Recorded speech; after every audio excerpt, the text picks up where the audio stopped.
Hey fam, welcome or welcome back. Tisha here, back for another recap of the Real Housewives of Potomac, Season 10, Episode 6, Suns Out, Buns Out. If there's something that I leave out that you want to talk about, feel free to put it down below. Now, we begin this episode right where we left off with Jazzy and this dud of a mic drop moment where she says that the secret that she's been holding that Kierna said is that Wendy cannot be trusted. I still can't believe that that was the secret. They decide, instead of going back and forth, they're just going to put this conversation on pause. They're going to table it and talk about it later. So Giselle lets the ladies know that they're going to head back to the villas because they need to be well rested for their yacht trip the following morning. But before they go, she has some shots for them. So the shots arrive and she names them. She calls them shady shots. Ashley's is Duchess Darby. Tia's is stylist because she referred to being able to be a stylist for Giselle. Jazzy's is bride / stepmama. Angel's is chin check, even though if anybody should have got that one, it should have been Kierna. Stacy's is intentionally left blank. Giselle is getting old. Like, at what point are you going to let it go? I just like the fact that Stacy's there to get a check and film with you all. She doesn't let you get to her. And because she doesn't let you get to her, it makes your stunts fall short. Kay says Giselle hater. Because apparently at some point, I'm guessing this happened on the trip, Wendy let Giselle know that Kay does not like her. Doesn't like someone and hate her, two completely different things. Giselle is confused because as far as she's concerned, she's been nice to Kay, even when her own man didn't like her. I wonder how Kierna is going to feel when she sits back and watches this, because you didn't need to add that part in, Giselle. So Kierna's like, I feel like the three of us, me, you, and Wendy, need to talk about this later. I agree. That way, it's not telephone and the message gets relayed correctly.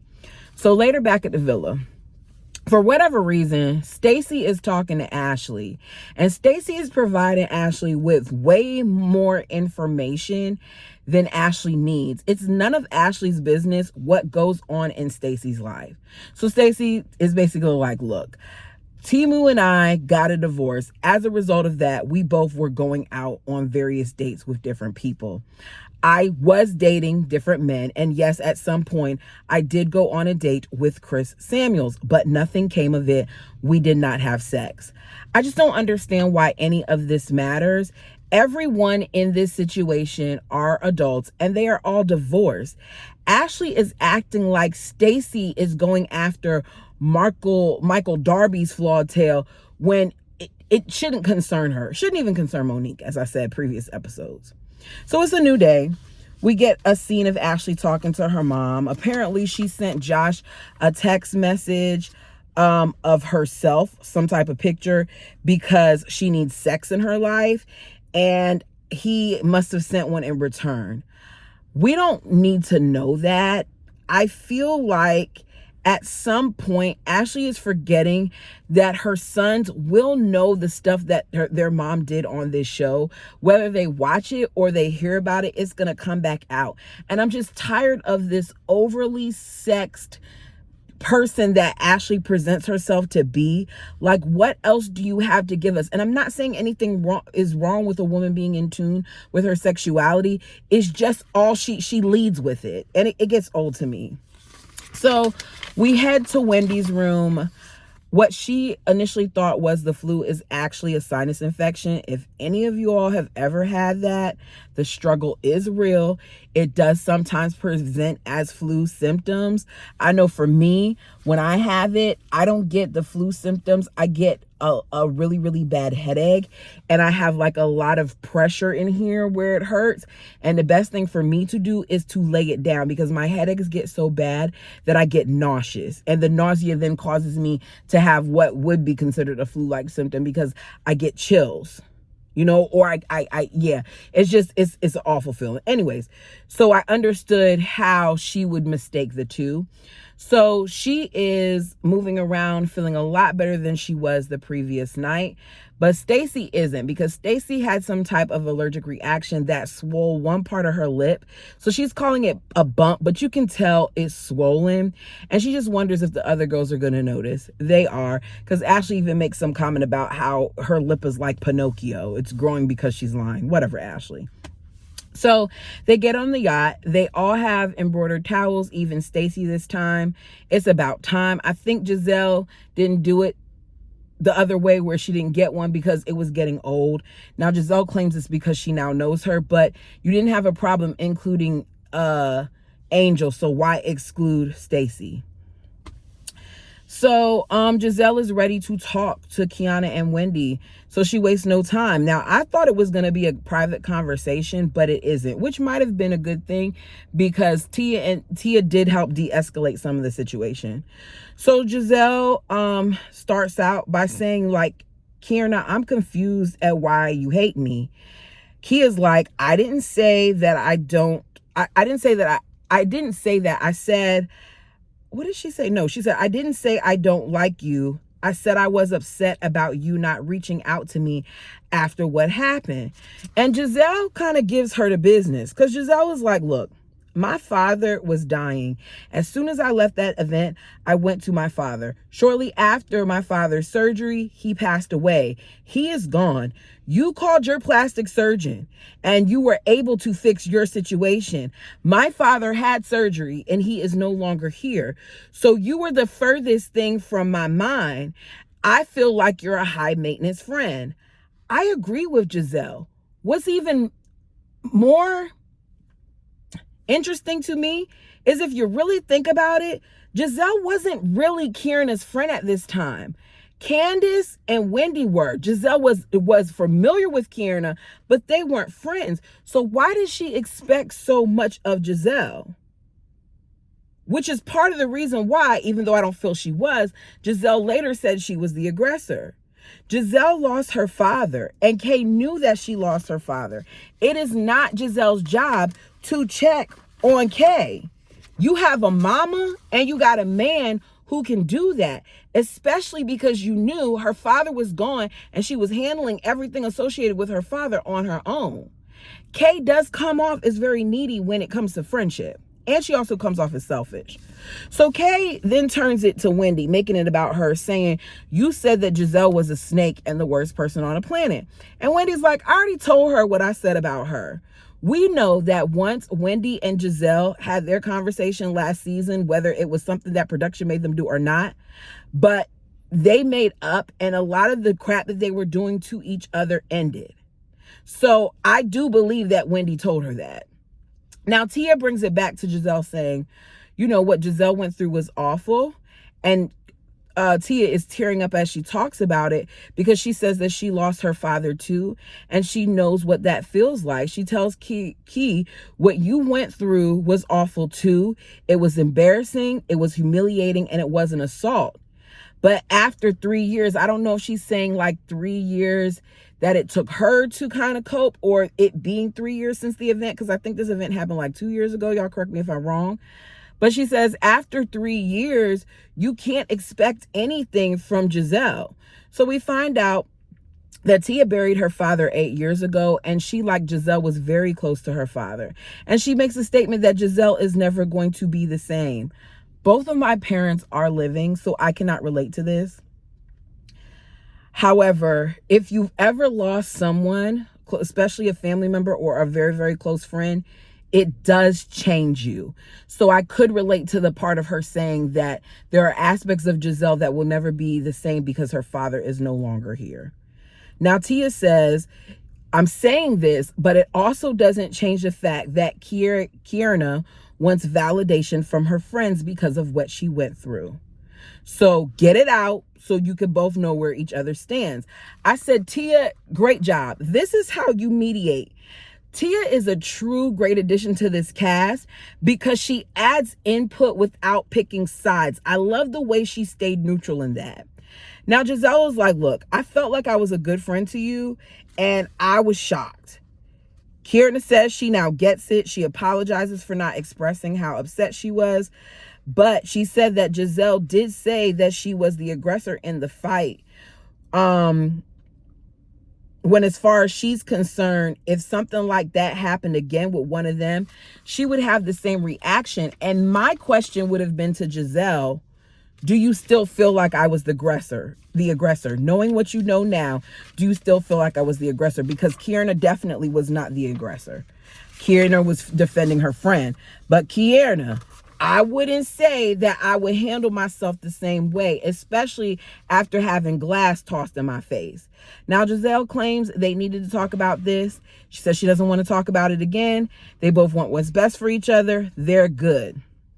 Some of the ladies jump in the water. They enjoy their fun. And then they get dressed and leave the yacht and go to Orchard Bay restaurant. Beautiful. Beautiful, beautiful. I don't know if the whole restaurant is outdoor, but where they're sitting out is outdoor, and there's this beautiful overlook of the sky and the water line and the trees. It's what I want to see when I see them go places like this. So they sit down. Family style food is being served. The subject of Jazzy's wedding comes up, and Angel encourages her to have fun and to enjoy the moment. They then ask if Stacy is going to the wedding. Stacy says yes. Ashley's like, weren't you supposed to be in it? Stacy says, I was asked, but I let Jazzy know I couldn't do it because of my business ventures. I don't understand what her business had to do with the wedding. I think she could have just said she was not interested in being in her wedding party because they aren't that close. But she's talking about how I want to leave a legacy for Arabella. So this is going to be the legacy, the cannabis business. Stacy says she told Jazzy and they are good. She is going to go to the wedding. Giselle tells us that as far as she's concerned, Stacy is switching it up because originally she didn't know Jazzy was going to be a part of this group. And now that she is, now she has time to go to the wedding. Going to a wedding and being a part of a wedding are different things. So miss me with that. Maybe Stacy didn't have the funds to be paying for an expensive dress because I feel like Jazzy's going to be over the top. You just don't know what the true situation is. So Tia then decides to bring up her issues with Jazzy, saying that, you said what you said about me yesterday and my filters, and I went and looked at your pictures, and your pictures are filtered just like mine. Now, Tia, you did say if you had filtered pictures, you would want somebody to tell you. So I was surprised that this was an issue, but it didn't get as bad as I thought it would. So Jazzy's like, most of my pictures are unfiltered. I don't care about this. Jazzy then starts pointing her fork at Tia, and Tia's like, put the fork down. Like, don't point that fork at me. She says that Tia tries to play dumb, like she doesn't know what's going on, but this is the same person that made a comment about the owner of the restaurant last night, looking at her and saying this 14 days before my wedding. You are wrong. Don't play with me, Tia. And I was like, what? Did we miss something? Tia's looking like, what is going on? Just like I am. So apparently, they took a picture the previous night at the restaurant with the owner. He wanted to be next to Jazzy. He thought that Jazzy was beautiful. So she told Jazzy, he thought you were beautiful. Darius might have some competition. That is clearly a joke. Get a life, Jazzy. So Tia says, that was just tongue in cheek. Maybe you don't get my humor. Kay tells us, look, Mr. Sunshine got 2 locks and 2 teeth. That's no competition for Darius. They put a side-by-side up of the two of them. Production, you're messy. They do not look alike to me. They don't. Now, I know there's probably some people who feel like they do, but I don't. Tell me your opinion. So, Tia is like, look, I didn't mean to offend you or your husband-to-be. I'm sorry. Jazzy accepts it, but tells Tia not to shade her. Jazzy, who are you? Because I don't think Tia was wrong. I don't think Tia did anything wrong. I think Jazzy's reaction is wild. She should have just apologized to Tia. Now the ladies keep eating and enjoying their food. Even Kierna and Wendy are getting along. They then head to the villa, and we get a message that says 30 minutes later. So while cameras were down, Jazzy told Angel something. So the rest of the group is hearing this heated conversation, having no clue about the context of the conversation. They can hear Angel and Jazzy talking to each other because they're all in the same area. And you got Angel saying she has a lot of nerve. She's a stringy-haired, snaggletooth girl who is jealous of her. And we don't know who she is talking about. But we do know after this that Angel's energy is going to be off. I knew the moment that they played this clip that Angel was going to have an issue. So we jump to Jazzy's bachelorette slut theme party. Why don't y'all go have fun on the island? Why? Anyways. So all the ladies are supposed to dress slutty. Stacy is wearing her best German outfit. Wendy sees it and is like, Stacy, I cannot help you. And she starts laughing. I laugh too because Stacy, like, we thought this was sexy. But, you know, some people, Timu definitely would probably find that sexy. So we're not going to take that away from Stacy. So Wendy to me looks like a dominatrix, but she's calling herself a slutty professor. Ashley looks like she's about to hit the pole. Her cheeks are out and everything. Tia is more modest with like a see-through type of robe going on and fishnet. She says she's a modest slut. And Giselle is a ringmaster. Kierna is a cowgirl. Y'all not tired of the cowgirl theme? I'm so tired of boots on the ground and cowgirl and all that stuff. Like, it has been worn out. Angel is dressed like an angel. And yeah, I think that's everybody. That's everybody. So Jazzy then arrives in her all white. Jazzy looks good. Angel is still bothered by the conversation that she had with Jazzy. Now, Giselle wants all the girls to give Jazzy a little lap dance. I don't get this. Does the island not have any other form of entertainment? Like, could we not have some musicians come or some people who are performers come out there and do something? Like, do we have to have where the girls are giving a lap dance to this girl? My friends and I would never. We don't get down like that. But, you know, these women, when they go out on vacation, a lot of them get bi-curious. So Ashley goes up. I already knew Ashley was going to do the most. Ashley straddles this girl and proceeds to ride her like she is some type of horse. I'm like, what in the world? What are we doing here? She's all over the place. She bends, Jazzy bends all the way over. Wendy spanks her. Ashley then comes back and puts a D on Jazzy's chest and licks it off. Don't put your tongue anywhere on me. But she's licking it all off her chest, and Jazzy seems to be liking it. Jazzy's enjoying all of this. Stacy decides that she wants to spank her again because she's just enjoying, this whole festivities. And she spanks her again, and it's hard, but Jazzy says she likes it. She's having a really, really great time. Angel handcuffs her from behind. Jazzy is in character, so she's like, what's my crime? Remind you, the energy is great. Angel says, having a big mouth. I said, Angel, girl. Jazzy says, do I have a big mouth? That's probably why I'm getting married. And everybody laughs about it. But the way Angel said it, it wasn't her making a funny. So her hands are behind her back. Then the next thing you know, Jazzy does this double jointed thing where she flips her hands from being handcuffed behind her back to the front of her. And I'm impressed. I am impressed. The other ladies are speechless. So they all sit down. The subject of the big mouth thing comes up. Wendy asks, like, what were y'all talking about earlier in the golf cart or whatever they were in? It looked real heated. So we find out that when the cameras were down, Jazzy told Angel that a woman reached out to her about Angel, saying that Angel wasn't nice and that she excluded people at times, left them out, basically saying she was a mean girl. Angel then takes over and says, when she first started dating Bobby in Chicago, what we find out is this was back in 2016. Lady, when she started dating Bobby in Chicago, this lady befriended her just to later accuse her of stealing Bobby's money and trying to get him pregnant. And trying to get pregnant by not taking her birth control and trapping him. Now, the girl went to Bobby's agent and they had some type of three-way call with the agent, the financial advisor, and the mentor. As a result of this, she found out about it and she went off on the girl. The ladies completely understand why she would be upset. I'm trying to figure out where that came from. Like, did the lady want Bobby? Like, what's going on that out of all things, that's what the lady came up with? Now, Jazzy's like, I was told something a little different. Jazzy doesn't say anything about this money type of stuff. Jazzy's talking about that, she was told that Angel, was nasty, and there were witnesses to how she was mean. She was basically a mean girl.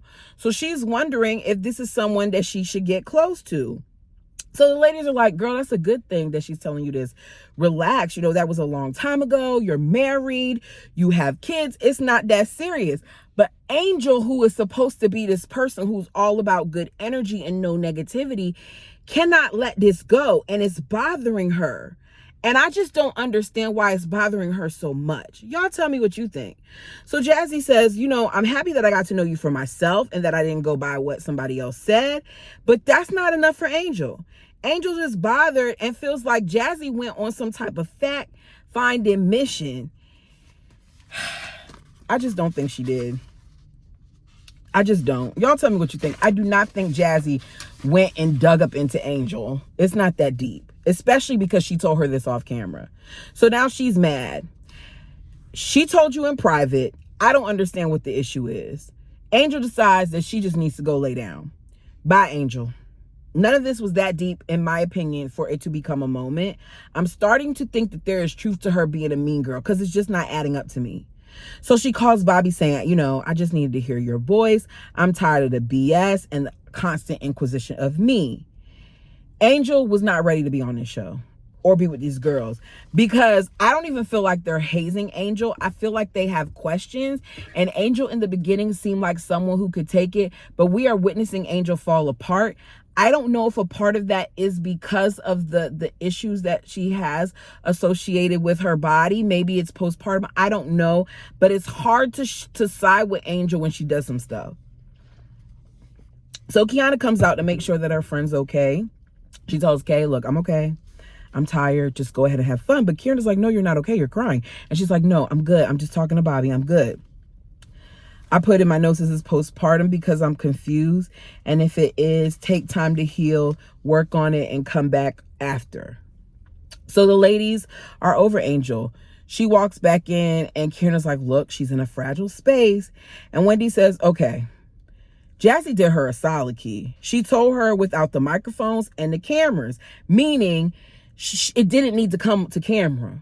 Her reaction is what brought it to camera. So Wendy tells us that as far as she's concerned, Angel lives in misery. And I don't think she lives in misery, but I do think she has miserable moments. She says no matter what they do or say to her, it's going to always come across as an attack. And at this point, she isn't comfortable with Angel. And I said, it's something in the water. They're going to try to get that girl out. I don't know how it's going to transpire. Here's the thing. I still think that if Angel turns it around, she could be a good addition to the show because it would be nice to see more people up here who are married. There does seem to be something there where we can expand upon her and Bobby and their kids. But Angel, you got to give us more, girl. You just, it's not working. You and Kieran are talking about the ladies in this group having your own thing. It kind of makes me wonder if it would be better if one of you all were gone. And they may do like what they did with Robin and Giselle, is where they separate y'all and see who is left standing. Anyways, y'all let me know what you thought about this episode. Like the video as it helps my channel. Until next time, peace.